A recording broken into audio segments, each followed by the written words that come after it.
What's up guys, in this video I'm gonna show you how to locally host a custom game in Battlefield 6.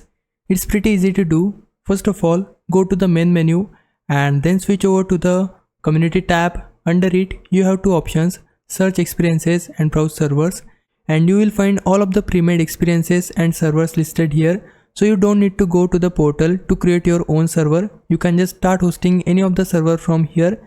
If you select the browse servers, then you will be able to see all of the servers, but if you join any of the server from here, then all the online players will be available there as well, so you can practice with them.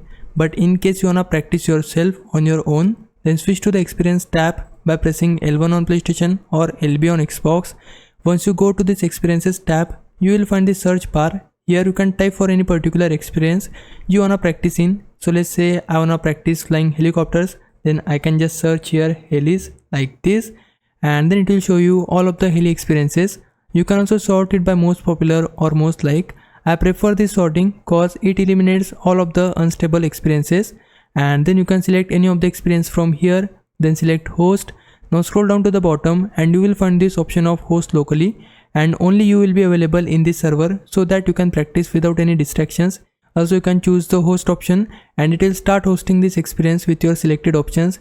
Like you can change the description of the server, you can add a password if you want to, and you can also make this a persistent server so that it will stay active even if you leave it. And now I wanna go back from here. So bunch of experiences are here, you can just explore them on your own. So let's say I remove heli options from here, and then you can see bunch of types of experiences are here, and you can pick any of the experience from here and start hosting it locally. Now if it was a big help, can you like this video and subscribe my channel. For now, thanks for watching. Bye bye.